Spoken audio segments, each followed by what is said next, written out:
In the latest episode of Real Housewives to Atlanta, Porsha let us know, honey, you can call her a heifer, you can call her a home wrecker, you can call her a bee, but what you not gonna call her is a slut, cause she don't like that. I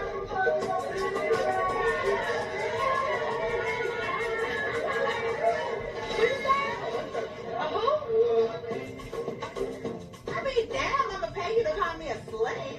Hated it.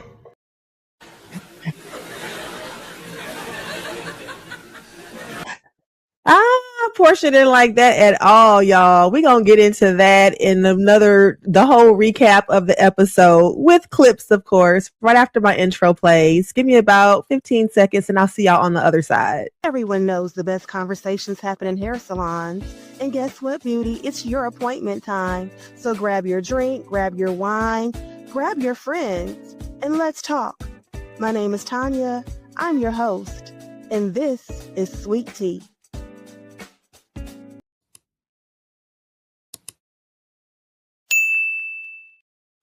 Welcome or welcome back to the suite. My name is Tanya and I'm your host. I'm so glad you all are here.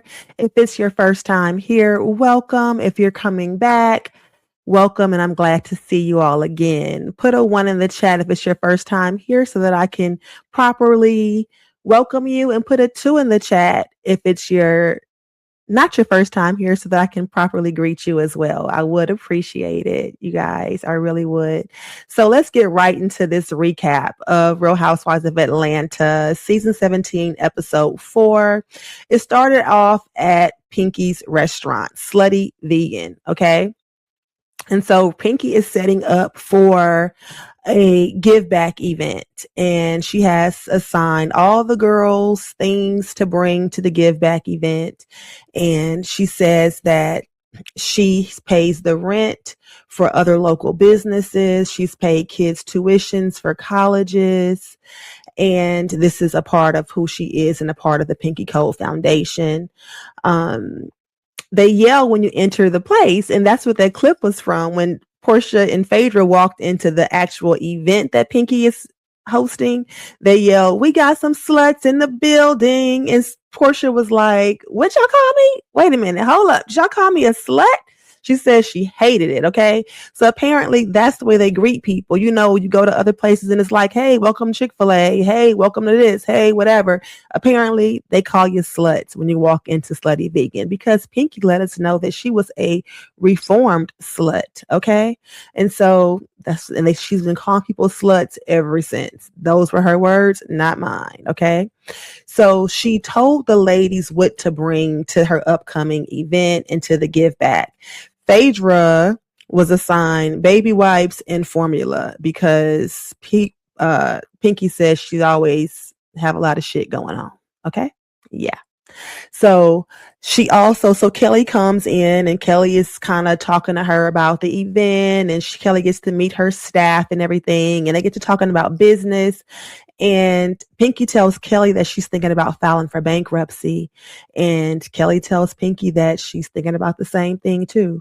And she tells Pinky that she also personally guaranteed everything in her name, just as Pinky let us know last week that was the issue with her finances and everything that was going on. Okay. And so Kelly also went on to ask her if she told Derrick, her husband, about the bankruptcy. And Pinky said no, she had not. Once again, she ain't told the husband. Okay. See if I have a clip of it. You can't be going around saying that ain't me, because it can compromise. Okay. So she said that she hadn't told her husband, and Pinky says that she heard that Phaedra had been telling people that Pinky eats meat, and that is a part of her business. You can't be going around telling people that, because that's messing with her brand. She's on the board of PETA, and she has vegan restaurants and all this. So if people heard that she eats meat, it would just be a whole nother scandal, right? And here she is already. It's already in the headlines that she's being sued for, I think it was $89,000 for back rent. So I was thinking, wow, here you are being sued for rent, and yet you're paying people's rent through your foundation. I don't know why she was being sued for rent though. It could have been a similar case like with Kenya Moore where they didn't give her the upgrade allowance or the decorator's allowance or whatever. Could have been a dispute with the landlord. I have no idea, but I know that she said she had personally guaranteed all these things, which is why she is being sued. So she's being sued for $89,000. Y'all keep that in mind, okay?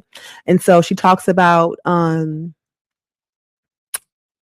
Phaedra saying that she eats meat. Watch the clip. I got the clip. Y'all know I got the receipts here in the suite. Go ahead, give me a thumbs up for having the clips, okay? For having the receipts. I have a bunch of them, you guys. So if you guys have not seen the episode, just watch my recap and you guys will get a good feel of how it went. You can't be going around saying that I eat meat because it can compromise my business. You know what I'm saying? No, absolutely. I'm on the board of PETA. I have all of these accolades for building a vegan business. So, bitch, you can't walk around here saying that I eat meat when you know that that's absolutely not the Y'all see that? Y'all see that? Okay. Well, I don't know. So that was the let me play that one more time. You can't be going around saying that I eat meat because it can compromise my business. You know what I'm saying? No, absolutely. I'm on the board of PETA. I have all of these accolades for building a vegan business. So, bitch, you can't walk around here saying that I eat meat when you know that that's absolutely not the But guess what, y'all? And you hear Kelly saying, absolutely, absolutely, like she understands. But guess what? That little heifer was talking about Pinky eating meat too. And that's why you can't trust these girls. Like she's sitting there in her face, amen in what she's saying, acting like she understands. She's a businesswoman. She done reached out to her. That's why Pinky left her ass on red, because Pinky probably knows that Kelly is fake. Kelly is fake. She said she need meat.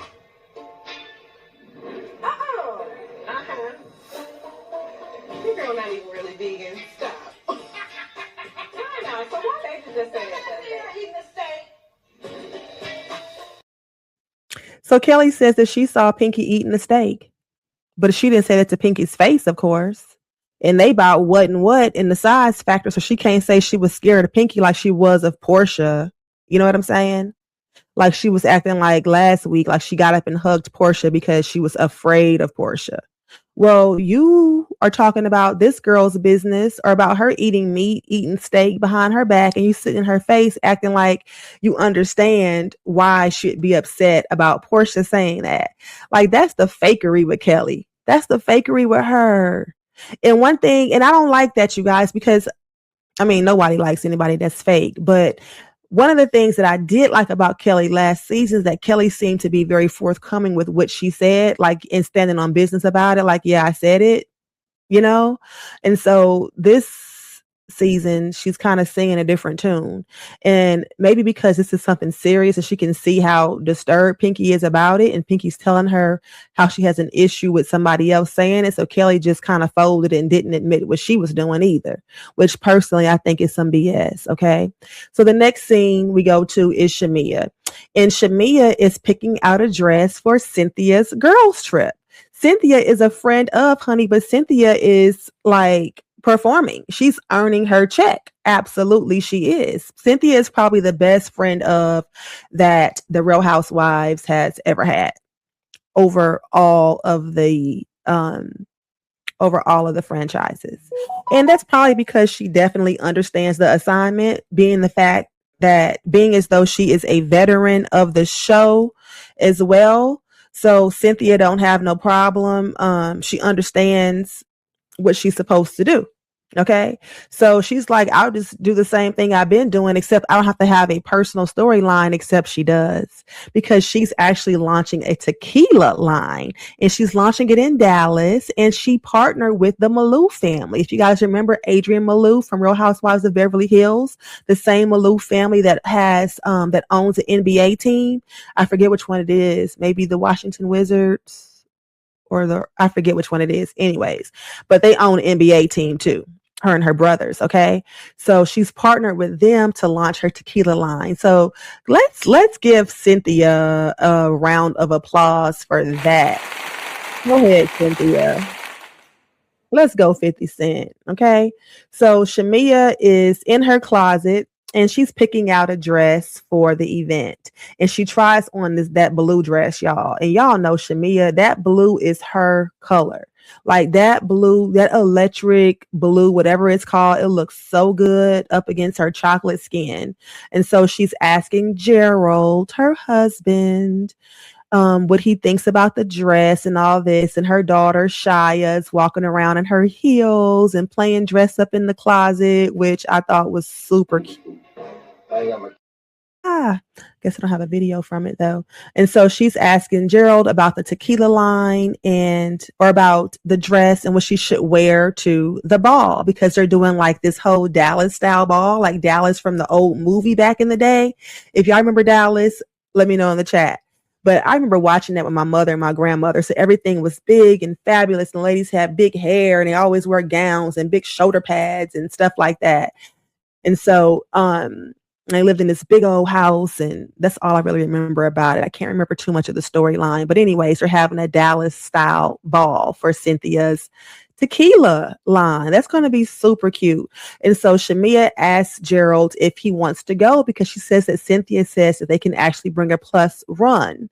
But what do y'all think Gerald had to say about that? What do y'all think Gerald had to say?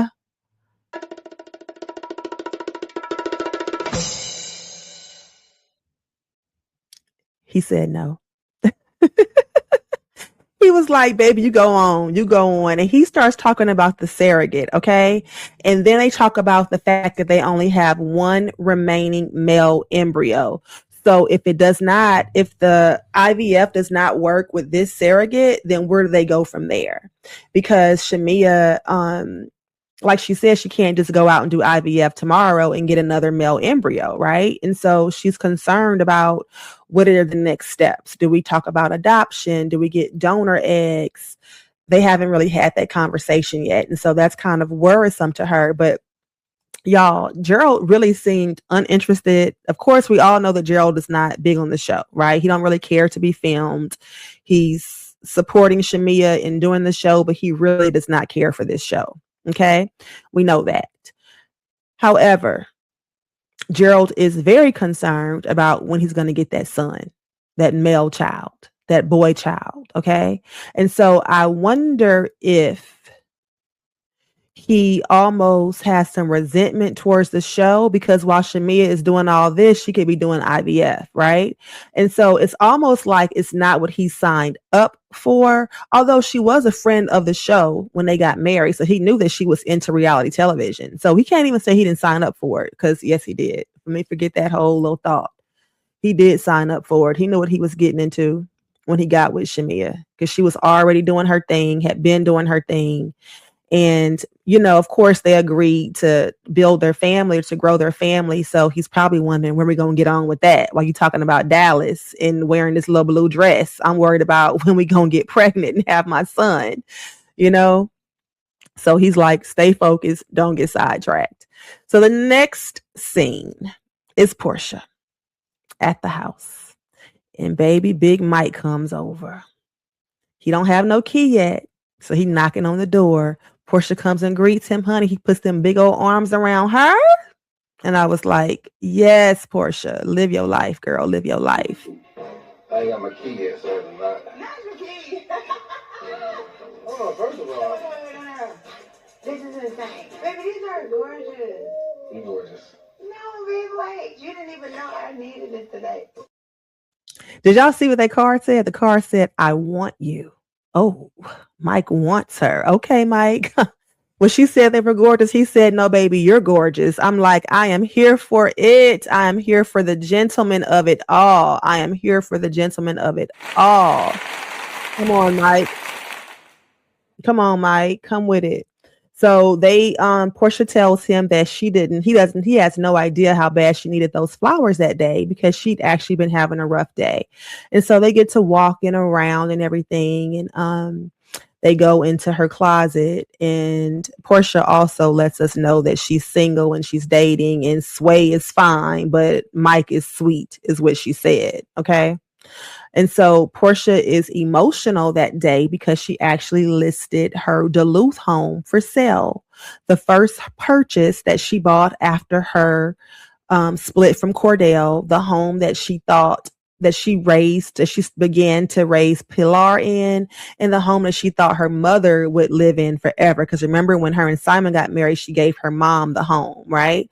But now she's selling it. And she said that she's selling it because she's got $1 million in equity in it. So it's a good time to pull that $1 million out and cash in on it, especially since she has to pay these bills at the other house for the next 3 years, right? And then after that 3 years, if she cannot put that house in her name and refinance the mortgage into her name only, then they have to sell the house, and then she has to split the equity with Simon, her ex-husband. Okay. And so that was a really rough day for her because she said that she thought her mom would be there forever. She was actually crying about it, y'all. And I mean, I can understand getting like attached to your first big purchase like that. And then I would imagine too that it's very scary because it's like, okay, I'm giving up the home that I know I can afford, and I'm gambling on hoping that I can afford to maintain and pay for this big mama jamma that me and Pilar, and I'm assuming Miss Diane, live over there with her too. Because if Miss Diane has to get out the other house, where's she gonna be at? She gonna be homeless? Or I'm sure Portia's gonna take her over to Simon's house too. You remember they was sitting up on the couch, honey, cheersing and stuff. You know Simon's blood was boiling. Simon's blood was boiling. But as a mother, would you depend on your daughter that much though to put a roof over your head? Like, would Porsha be your last resort? I don't know that Porsha is her last resort, but we do know her mother was living in the house. So anyways, Porsha starts talking to Mike about going to the gala with her in Dallas, and he says that he is going to be there. So we could assume that she's going to bring Mike and not Sway, or do y'all think Sway's going to show up too? I don't know what Porsha. Y'all let me know in the chat what y'all think about that. I have no idea what Porsha Williams has planned because she bought them games, honey. And she says she's dating. There's no secret. It's no secret to either of them that she's dating other people. So they can go ahead and compete for her. And I love that. That's what we all need to be doing. If we single, we're not engaged, and we're not in an exclusive relationship, date and let them all know that you're dating other people. Then they'll all be competing for your time and your attention and your heart. Okay, that's how you do that.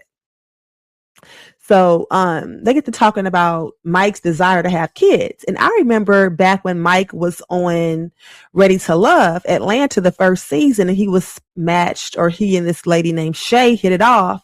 That was a big conversation. And this was like at least 6-8 years ago, right? So I'm assuming Mike still hasn't had any kids yet. And so Porsha reminds him that she's 44. Right? She's 44 and she don't know about that. And so Mike lets her know, just like he lets Shay know on Ready to Love, that just might be a deal breaker. A little alarming when he mentioned 3 kids. And you don't want to do all that. Out of here? Baby, we just got this together. How would you feel about that? That could be a deal breaker. Okay. That could be a deal breaker. That could be a deal breaker. But I mean, at 44, like Porsha not trying to have no more kids, especially not if she's not married. And I don't think Mike have enough money for Porsha to marry her, for Porsha to marry him. He not balling like that for Porsha to marry him. So, and clearly she's not in love with him because she's dating Sway too. We know she's not going to have no kids with Sway. They could adopt some or something like that, or they could do donor eggs and the whole thing, whatever. But I don't think Porsha is at that point in her life where she wants to have any more kids. She done got Pilar. Pilar's her princess.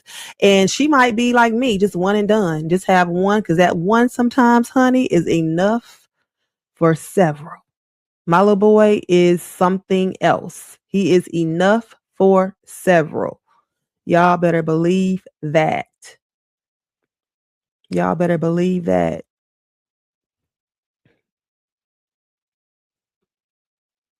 So the next scene, you guys, was K Michelle. And it was a very quick scene. Kay was talking with her assistants about the girls' trip, and she lets us know that she has never in life been on a girls' trip. Okay. And she's not only worried about these heifers, but she's worried about herself because she knows how she is. And, she can pop off at any moment. Not to mention the fact that she and Porsha had their little tiff, about Porsha asking her if she had a miscarriage when she had the open wound in her behind. Right. And so Kay lets it be known that she and Porsha talked about it, but she's still keeping an eye on Porsha and that Phaedra. I talked to Porsha. How they go? She did apologize for how she made me feel. So hopefully me and her will be continuing to build the friendship. But I'm going to watch her. She got a little slickness on her. Her and that Phaedra. They all watching each other, right? Like, could you imagine being in a group of women and filming together for 3 months, 6 months, however long they film together, and having to watch your back with them because you just don't trust them? Like, that would freaking suck, right? And then K Michelle came in with her guard up because, like she said, Atlanta has been a city of mean girls to her. So I think that all the things that she's experienced in life has caused her to be very defensive, and to the point where she almost reads deeper into things than there is to be read into, right? Sorry about that, y'all. That's my phone. But yeah, so she's got her eye on Porsha and Phaedra, despite the fact that she and Porsha supposedly talked about it, squashed it, whatever. But Kay let us know at the last show, though, on the last episode, as soon as Porsha said that she was sorry and they hugged and made up or whatever, Kay was in her confessionals like, I don't believe a word she said. Okay, so you guys can expect some drama between Kay and Porsha later on in the season, because clearly Kay is keeping it up in the confessionals, which were taped after the season, after they filmed. So Kay is letting us know that it ain't squashed, it ain't over, and it's more drama to come. Okay, so in the next scene, we have two other former enemies or people who were at each other's throat. We have Angela and Phaedra meeting up at the gym with Porsha. And also, Angela and Porsha were once beefing, because don't forget what Porsha said about she'll screw Angela's husband if she keep talking, right? So they meet up at the gym, and Charles dropped Angela off, and him and Phaedra have this cute little banter at the door, cute little kiki, because he went to open the door for her. He was like, ladies first. And then he was like, do I know you? Because remember, he told her last season that she don't know him. She don't know him. He don't know her. They might have been in the same rooms together, but they don't know each other, right? Or they never met before. So Angela plays into it and gives them a formal introduction or whatever. And so they go in, and it's actually a spin class that they're going to be doing. And y'all know that's the kind with the bikes. So they're riding the bikes, and they going up and they going down, they going up and they going down. And it was funny to see, because Angela was a little uncoordinated on that bike. They had some hand movements they had to do too. And poor Angela, I was thinking, please don't fall over, Angela. Please don't fall over, because these girls are not your friends. They waiting to laugh at you, girl.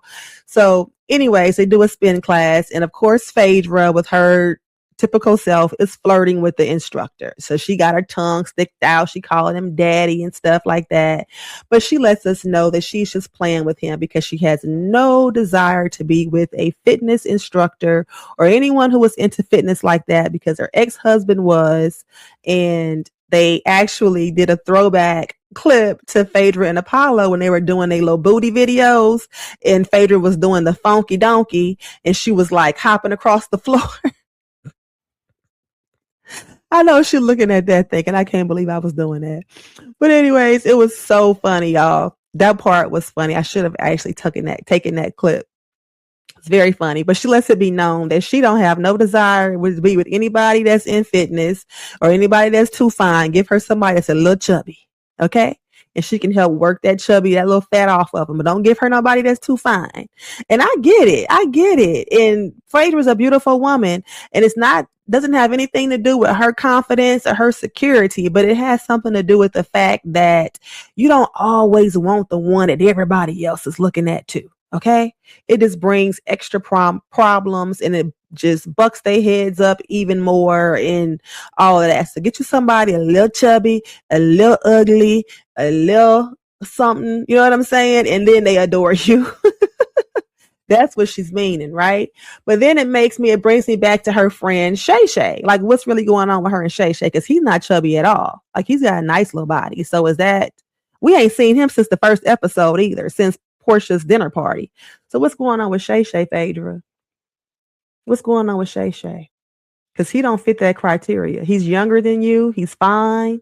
You know, he don't fit that. I mean, he is. He ain't the best looking man in the world, but he's handsome, you know? So I guess Shay Shay gets a pass, or maybe because he's just here for the storyline. He don't really count. Then he ain't no real boyfriend. You know what I'm saying? If y'all agree, let me know in the comments. Let's talk about it, you guys. This is a community where we can talk and have conversations, right? Let's talk about it. Do y'all think her and Shay Shay have a real relationship? Or do you guys think he was just there for the first date for Porsha's dinner party or whatever, and Phaedra was not serious about him?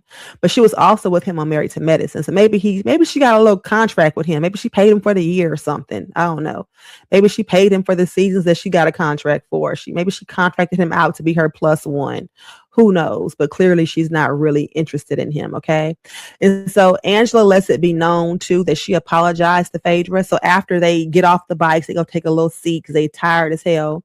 And Angela lets it be known. Well, Porsha, when they sit down, Portia's like, I'm so proud of you guys. You guys are doing well. And Angela, like, lets it be known that just because she apologized to Phaedra doesn't mean she's not watching them and that she has forgotten the shit that they did last year. In fact, she said it's in the forefront of her mind, not the back of her mind. She wasn't like, that's still in the back of my mind. She said it's in the forefront of her mind. Me being the bigger person, I just decided to apologize, but that's believe that what happened last year between Porsha and Phaedra and I is still at the forefront of my mind. The forefront, y'all. And again, let me remind y'all, these confessionals are taped after the season. So Angela is letting us know that shit ain't over either. It ain't quite squashed yet. It's not quite dead yet. Like it's not over. So they continue to talk, and Angela asked them if they were going to Pinky's event. And if so, what were they bringing? So Phaedra lets us know that she was told to bring formula and wipes, like I told y'all earlier. Porsha is bringing, or was asked to bring, book bags, but not just book bags with coloring books and crayons and toys in the book bags. But hey, they got it, right? They got it. And I think Angela was asked to bring feminine hygiene products or something like that, something that was not super duper expensive. Let's see. Here is the clip. And guess what, too, y'all? The formula that Phaedra was asked to bring is vegan formula, and it costs $4,000. I have to bring the underwear. You want to help with this? I have to bring the underwear. I don't know why it's not showing. Hold on, one more time. I have to bring the underwear. You want to help with this formula? Because the formula is like over $4,000. Baby! Yeah.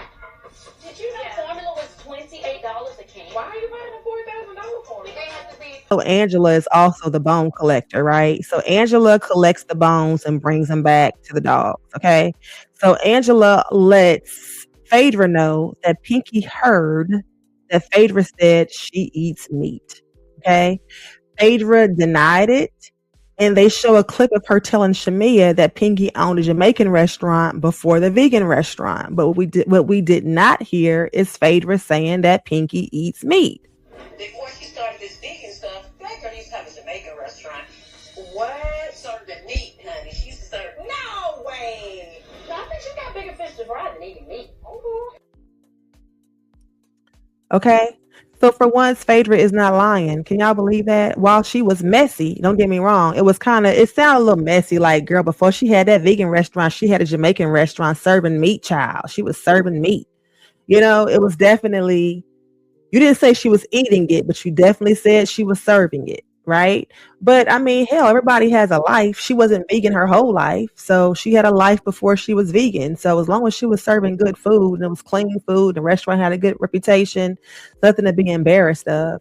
That's a part of her journey. And it's nothing that Pinky should be ashamed of. She should definitely say, yeah, I started out, I ate meat. I cooked the best oxtails in town. I loved them, you know? And then I did my reading and I became vegan, or whatever happened and she became vegan, and I don't eat meat anymore, but I used to eat it and sell it. Nothing wrong with that. So, anyways, the next scene, and y'all saw that little shade Phaedra threw. Like, she got bigger fish to fry than eating meat. She talking about that bankruptcy and them headlines saying she owed that $89,000. That's what she talking about. Okay. So you know how these girls do. They gonna piss on you when you're on. They gonna piss on you when you're down. They gonna kick you when you're down. They won't piss on you when you're on fire. How about that? So the next scene, Angela meets with her team to talk about Fangies, the little handheld fans, right? And Angela says that she was warned before about buying the houses and she ignored people who knew what they were talking about. So this time she has gathered a whole group of people and she's going to seek counsel. So she had everybody in there, from a marketing person to a business manager to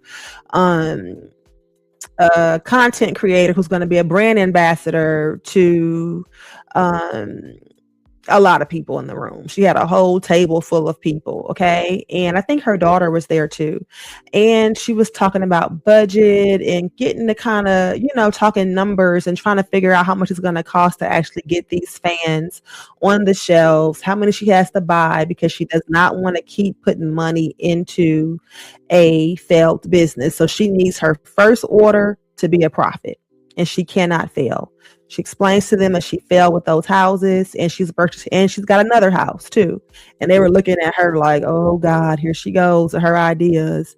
And so was Charles, to be honest with you, because she turned around and asked Charles for half of the money, half of the $50,000. And so Charles was like, here you go with your ideas again. And she was like, well, you're going to give it to me or not, pretty much. And she says that despite popular beliefs, honey, her husband always shows up for her. And that led us into the next scene when poor Pinky's husband was leaving her event before it got started. Yeah. And she didn't seem too happy about it. You leaving? Yeah, I gotta go over here. Don't look at me like that. You go. Damn, bro, like, you can't give me 45 minutes for my event. You tell Derrick about the bankruptcy filing yet? Wait, is that a trick question?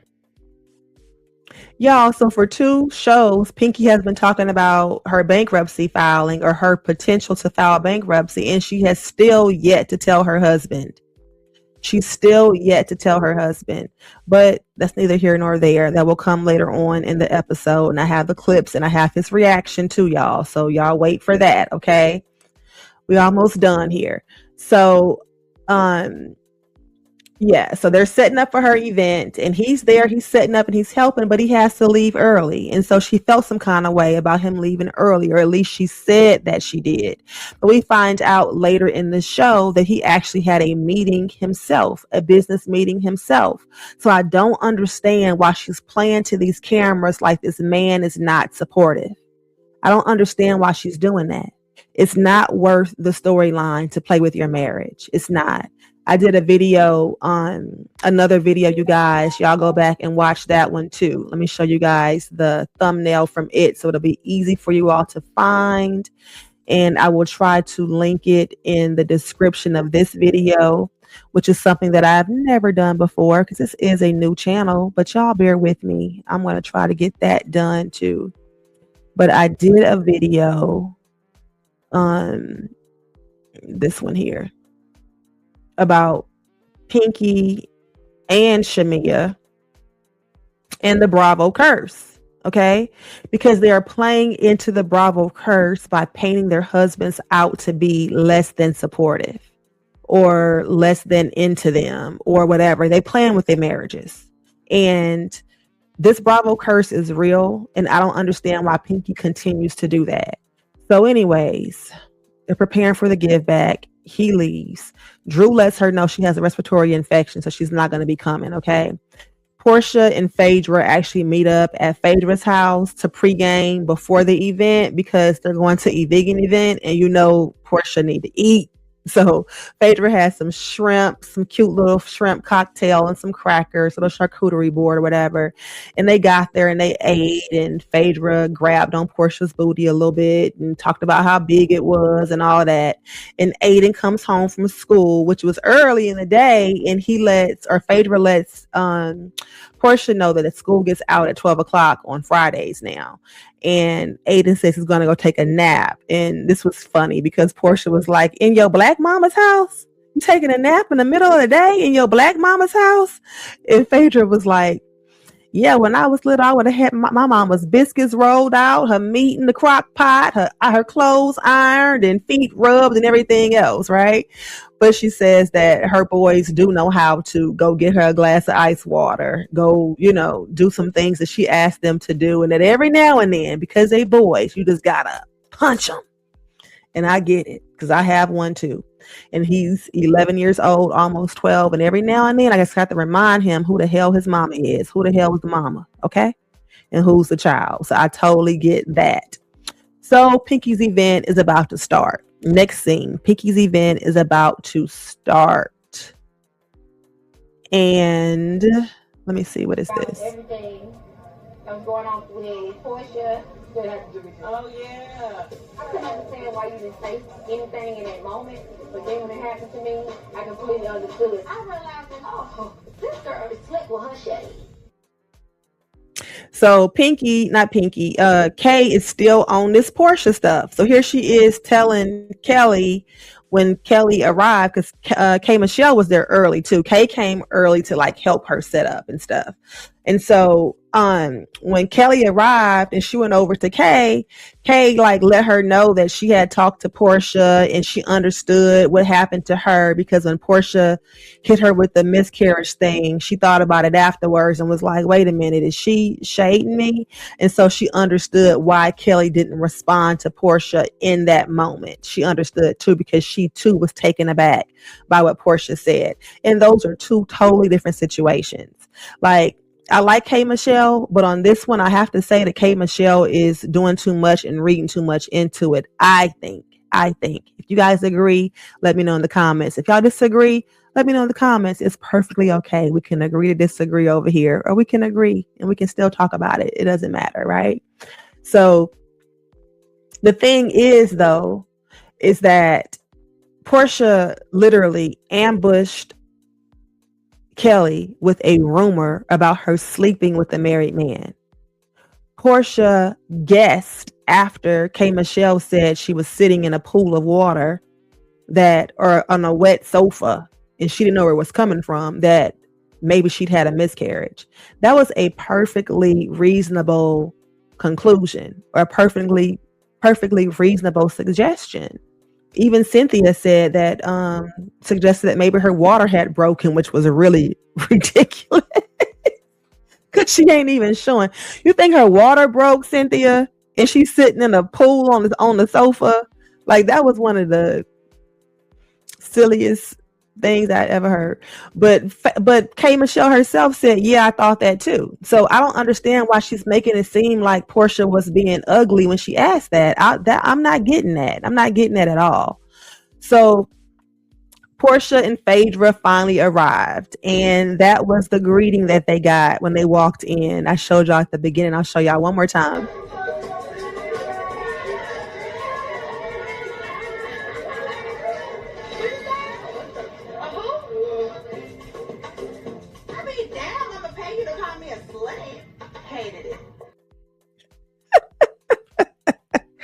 Y'all, it was so funny because Porsha walked in like, hey, I'm here.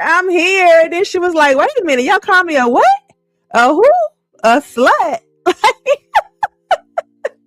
She was like, did I just hear what the hell I thought I heard? She said, hated it. Y'all know where that came from, that old Living Color skit, Men on Film, right? Hated it. So Porsha said she hated it. That was so funny. I'm not sure how I would feel about that either. Walking into a restaurant, somebody saying, "We got some sluts in the building."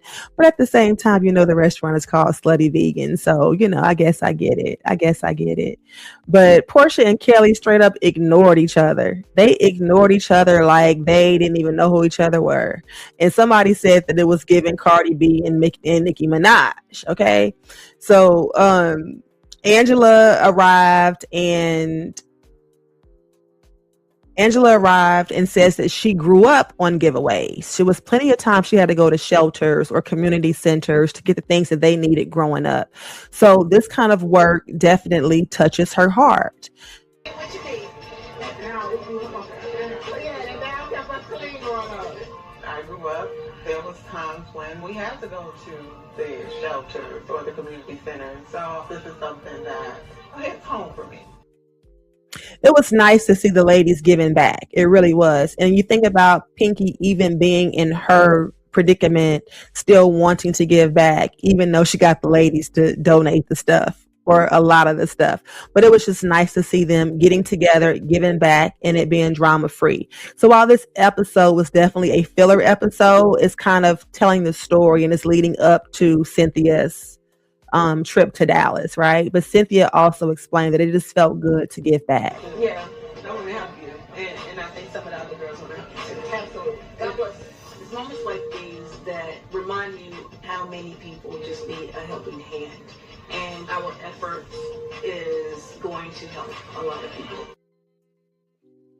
So that was really nice, you guys. It was just nice to see that and see them come together, just in spite of all of their issues and all the beef and all the talking about each other behind each other's backs and all the rumors and all of that. It was just nice to see them come together and do something for someone that was bigger than themselves, right? And was not just about them. So Pinky explains to the ladies about the bankruptcy. And she says that she doesn't have to file bankruptcy, but she needs a fresh start, and that she wipes her butt with the $89,000 that they probably saw in the headlines, which to me is some BS. The way that she's crying about it, it could definitely be a strategic move, right? A strategic business move. I just need to start over. I don't want to pay all this debt. I do not want to pay all this debt that I guaranteed. I need a clean slate to start over. And the public knowing about it is probably why she's crying, because it is, I would imagine it's stressful, but because she is not a humble person, like her husband says, this is probably humbling her before the public eyes, okay? Because it's all in the paper that Pinky owed $89,000. And so, I would imagine that it is a humbling experience for her. And not one that anybody would want in the headlines all the time, right? I mean, we just normal people, and I wouldn't want it out there. Well, I don't have to file. Yeah, but because I have the new company, I need to have a clean slate. Like, I don't know if y'all saw on the internet that article, $89,000. I can wear masks for that. It's really like messing up my reputation because I wipe my ass on $90,000 every 2 hours. Like, yeah, Phaedra took it the way I took it too. Like, to say she wipes her ass with $89,000, like, that's some people's yearly salary. That's some people's 2-year salary, 3-year salary, 4-year salary. So to act like it's no big deal, but then to use the laws to file bankruptcy and get out of it, it's kind of a slap in the face to those of us that work very hard to actually pay our bills, right? If you don't need to do it, then why are you doing it? And that's not something you should have said on camera. That's the kind of shit that will have you in court for bankruptcy fraud. That's the kind of thing that will have you in there for bankruptcy fraud, okay? If you don't need to do it, you shouldn't be doing it if you don't need to do it. If you can wipe your ass with $89,000, then why are you filing bankruptcy? And if your husband, who you have no prenup with, has a multi-million-dollar business too, I'm not understanding. But she goes on to talk about the fact that Shamia was saying that Phaedra said she eats meat. And of course, Phaedra denied it. And Phaedra was like, run the tapes, run the tapes. And they did. Before she started this vegan stuff, that girl used to have a Jamaican restaurant. What? Served meat, honey. She used to serve. No way! You know, Phaedra says that girl eat meat. She does this thing where she forgets what she said. And because Phaedra has a reputation for lying and kind of skirting the truth or blurring lines between the truth and a lie, it's easy to believe that Phaedra actually did say that, right? And while she did not use those exact words, she was definitely being a little messy about the fact that Pinky used to serve meat. And she says that I told Shamia, I was talking about all of your accolades. And I said, even before the vegan restaurant, she had a Jamaican restaurant and they served meat, you know? And then Phaedra goes on to tell Shamia that she had an issue with her talking about her kids, which was a huge stretch. And what she was talking about was a show or an interview that Shamia did where someone asked her, who would she rather be her children's godmother, Cynthia Bailey or Phaedra? And Shamia went on to say that she would rather Cynthia Bailey because Noelle is so well put together and such a nice young lady. So she knows that if Cynthia raised her kids, that they would be straight. Well, Phaedra took that personal as a dig to her as a mom or a parent. And so Phaedra, she took issue with that and she let Shamia know it. And Shamia cleared it up and said that that wasn't what she was saying, but, that's not what she meant by it. And that she actually does like Phaedra. And so which Phaedra said, thank you. Phaedra don't care if you like her. And let's not lie, Shamia. But it also, I'm wondering why they were even on the phone together and why Phaedra would even tell Shamia anything messy about Pinky. Like, did she not think that Shamia was going to go back and tell that? Why are they even on the phone if they don't like each other? Shooing and kikiing. That's what gets you in trouble. All that kikiing, you get comfortable with people and get to start saying stuff. And we have to remember, these girls are not your friends. So when that shit comes back up, you cannot be surprised. Okay? You cannot be surprised. So Pinky says that they'll discuss it in Dallas because it was getting kind of loud. And she was like, not at my event. We'll discuss it in Dallas. And Cynthia was like, oh, hell no, boo-boo. We're going to squash this mess right here, right now, because Dallas is my trip. So Pinky's like, where's Murray? We need a lie detector test. And then the producers gave us a scene as if it was Murray pulling out an envelope and doing an actual lie detector test. It was cheesy. It was definitely overproduced, but that's what they did. Scene 9 was Porsha and Lauren. Dennis comes over. There is no doorbell. And so Dennis knocks on the door, whatever. Porsha lets him in, and Lauren comments on have a doorbell, and that is just ghetto, okay? Which I thought was hilarious. Y'all, StreamYard is freezing up again. Please bear with me. So Dennis commented on the roses that Porsha had. The roses that Mike gave her were still out. That big old beautiful bouquet of roses with a card on it that said, I want you. Yeah, it was still on the table. And so Dennis is like, wait a minute, who gave you them roses? And so Porsha takes the card off the roses and pretty much tells him that it's none of his business who gave him the roses, right? Who gave her the roses. So this young guy named Torrin comes over, and I think it's the same guy that was in Candy's Old Lady Gang spinoff that came in to decorate or host an event or something for the spinoff.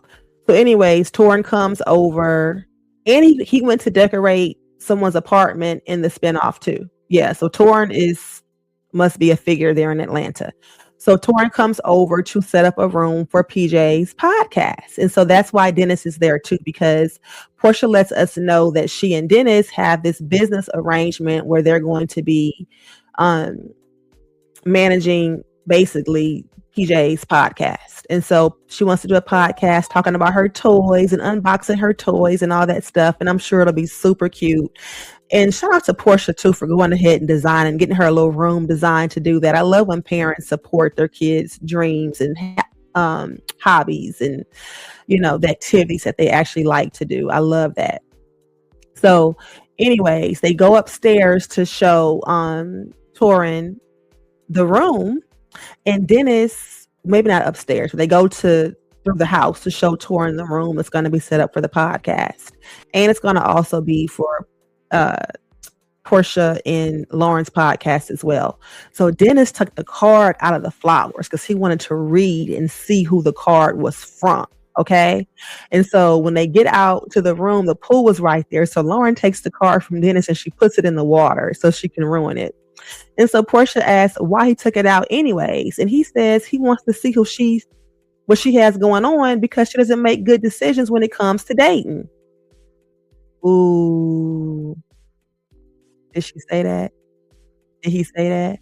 Porsha didn't like that at all. I was married for a year and a half, and I was with him for 3.5 years. You choose to ignore my marriage, and that's where the disrespect comes in. That's why you keep talking about dating. I've only dated this one other person. When we crash, who'll be there? Who's that? So Dennis is letting her know, like, you make bad decisions when it comes to dating, and then when the shit crashes, we there to pick up the pieces, you know? And so Porsha let him know that she was being disrespectful to her marriage, honey, because she was married to Simon for 15 months, a year and a half, and they were together for 3.5 years. 3.5 years? I don't know about that one, Porsha. I don't know about that one because they got married in, I think it was November of 2022. They got engaged in April of 2021, and they started dating a month before that or something like that. So I don't know, 3.5 years, unless you're running into that marriage with him and Fallon. I don't know about that one, Porsha. I don't know about that one. But Dennis has a right to be concerned because, again, he is the co-parent to her child. They share a child together. He has every right to be concerned and to be in her business when it comes to who she has around Pilar, because she had Pilar sleeping in the bed with Simon. Let's not forget that. Okay? Somebody, and she didn't even know who he was. So Dennis has every right to want to know who you have around my child, and he needs to tell her straight up, don't have my baby in the bed with you and no man or woman, period. You're doing too much. Had Pilar calling him Pop and sitting on his lap and shit, and she didn't know nothing about Simon. So I don't blame Dennis for being concerned. And Porsha is wrong for acting like Dennis is wrong for being concerned. That's his child, his female child. She has every right to be concerned. But because of his concern about her personal life, she pulls the plug on the podcast with Dennis because she doesn't want him bringing up her personal life. She says that they only have business in common and nothing personal. That's not true. You have a child together. That's very personal.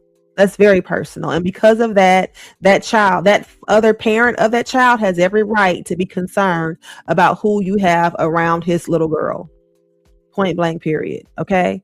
The next scene and final scene is Pinky and her husband, Derrick. They go for a walk. She says they ran 6 miles.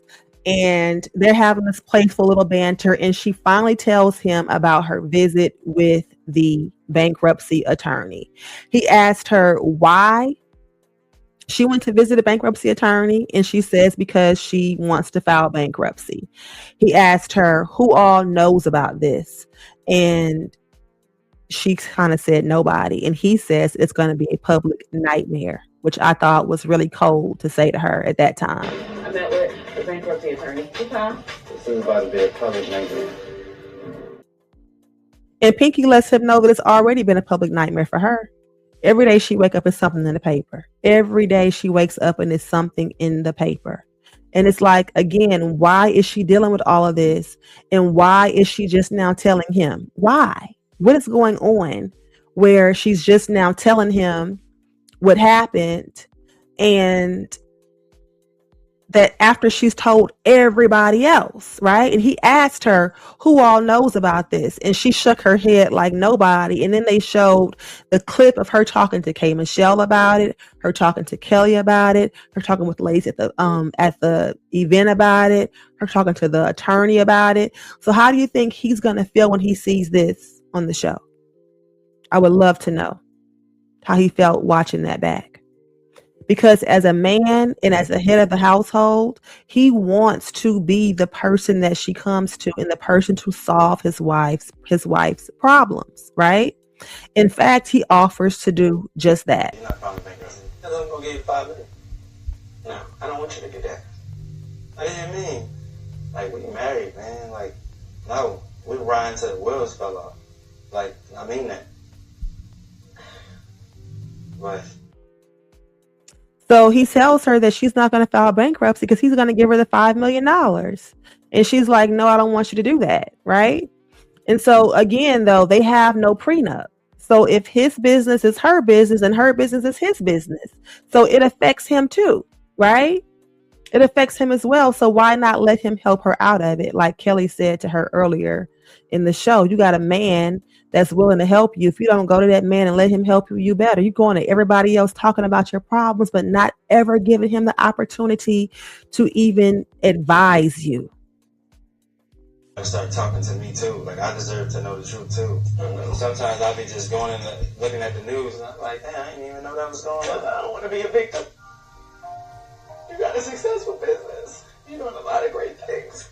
I can't pull you down. I understand where Pinky is coming from, but she has to understand that she's not alone anymore.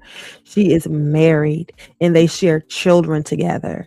And it's not fair for him to wake up and see in headlines things about her business that she has yet to disclose to him. It's not fair.